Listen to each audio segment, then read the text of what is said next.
السلام علیکم دوستو، میرا نام ہے علی اور آپ دیکھ رہے ہیں دا ہسٹری آف اسلام۔ شہادت امام حسین کے بعد آسمان سیاہ ہو گیا اور تاریکی کے باعث دن کو تارے نظر آنے لگے۔ بعض کتب میں ہے کہ 3 دن تک آسمان کی رنگت سرخ رہی، جس پر اندھیرے کا گمان ہوتا تھا۔ ہر طرف خون کی بارش ہونے لگی۔ بیت المقدس تک جہاں کہیں بھی کوئی شخص اپنے مٹکے سے اس کا ڈھکن اٹھاتا تو اس میں پانی کی جگہ خون نظر آتا۔ زمین کے جس مقام سے پتھر کا ٹکڑا اٹھایا جاتا، اس ٹکڑے کے نیچے سے خون کا فوارہ رواں ہو جاتا۔ غرض ہر سو زمین بھی قتل حسین پر رو رہی تھی اور آسمان بھی شہادت حسین پر رو رہا تھا۔ رات گزر گئی، صبح ان مقدس سروں کو نیزوں پر اٹھایا گیا، اونٹوں کی سوائیوں پر مقدس بیویوں کو بٹھایا گیا اور یہ لٹا پٹا سارا قافلہ کوفے کو روانہ ہو گیا۔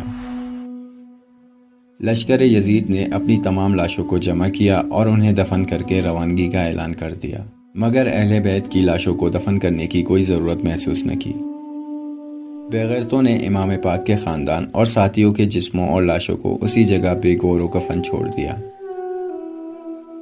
یزیدیوں کا قافلہ اہل بیت کے ہمراہ کوفے میں داخل ہوا۔ شہداء کے سر مبارک ان کے پاس تھے۔ حضرت امام حسین علیہ السلام کا سر مبارک خولی کے پاس تھا۔ وہ کسی وجہ سے بروقت دربار میں نہیں پہنچ سکا اور سر مبارک اپنے ہمراہ اپنے گھر لے گیا۔ اپنی بیوی سے کہنے لگا، آج میں تیرے لیے دنیا و جہاں کی دولت لے کر آیا ہوں۔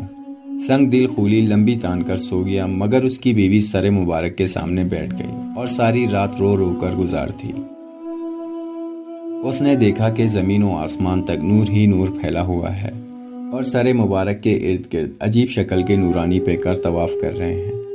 کچھ نہیں کہا جا سکتا وہ حور و فرشتے ہیں، اس جہاں کی مخلوق ہیں یا عالم بالا سے آئے ہوئے ملائکہ ہیں۔ وہ ساری رات یہی نظارہ کرتی رہیں۔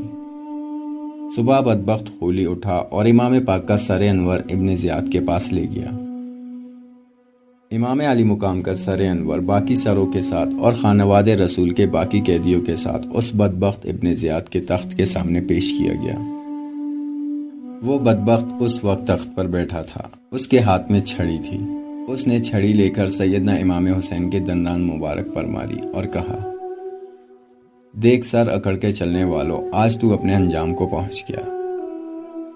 حضور صلی اللہ علیہ وسلم کے ایک نابینا صحابی جو بالکل نابینا نہ تھے، نظر کچھ کمزور تھی، وہ بہت بوڑھے ہو چکے تھے، ان کا نام زید بن ارقم تھا۔ وہ مجلس میں موجود تھے۔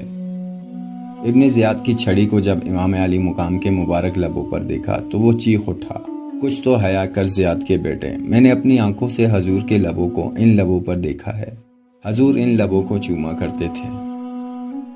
ابن زیاد نے کہا، اے زید بن ارقم، اگر آپ رسول اللہ صلی اللہ علیہ وسلم کے صحابی اور بوڑھے نہ ہوتے تو میں آپ کا سر قلم کر دیتا۔ حضرت زید بن ارقم نے ابن زیاد کی بات کو کاٹتے ہوئے کہا، ظالم، تجھے کیا حیا حضور کے صحابی کا، جس رسول اللہ صلی اللہ علیہ وسلم کے لخت جگر سے تم یہ سلوک کر رہے ہو، اس رسول کے صحابی سے حیا کرنے کا تمہیں کیا حق پہنچتا ہے؟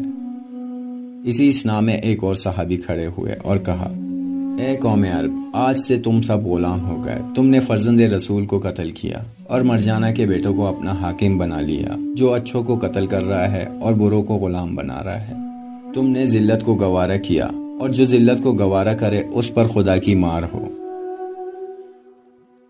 ابن زیاد نے یہ سب کرنے کے بعد اعلان کروایا کہ کوفے کے لوگ مقامی مسجد میں جمع ہو جائیں۔ جب بہت سے لوگ وہاں اکٹھے ہو گئے تو ابن زیاد مسجد میں گیا اور منبر رسول پر کھڑے ہو کر کہا، اللہ کا شکر ہے جس نے حق اور اہل حق کی مدد کی۔ امیر المومنین یزید بن معاویہ اور ان کے ساتھیوں کو کامیابی عطا فرمائی، ان کو فتح و نصرت سے سرفراز کیا اور معاذ اللہ ثم معاذ اللہ کذاب ابن کذاب حسین ابن علی اور ان کے گروہ کو شکست دی اور ان کو ہلاک کیا۔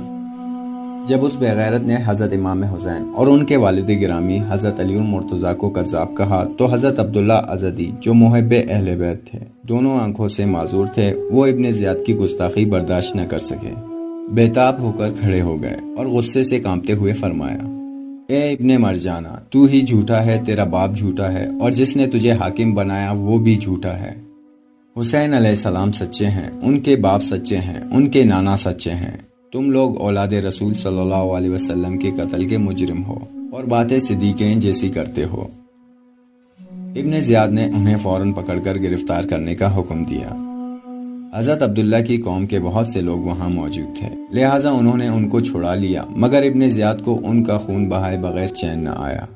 ان کو شہید کروا کر شاہراہ عام پر ان کی لاش کو دار پر لٹکا دیا۔ پھر ابن زیاد نے امام پاک کے سر مبارک کو کوچہ و بازار میں پھروایا اور اس طرح اپنی بے غیرتی اور بے حیائی کا مظاہرہ کیا۔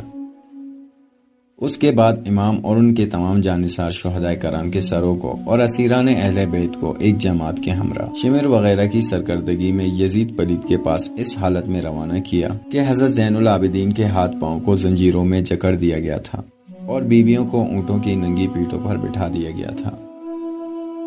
ابن زیاد نے یہ بھی حکم دیا تھا کہ سروں کو نیزوں پر بلند کیے ہوئے آبادیوں میں سے ہو کر گزرنا، تاکہ لوگوں کو عبرت ہو اور آئندہ کوئی یزید پلید کی مخالفت نہ کرے۔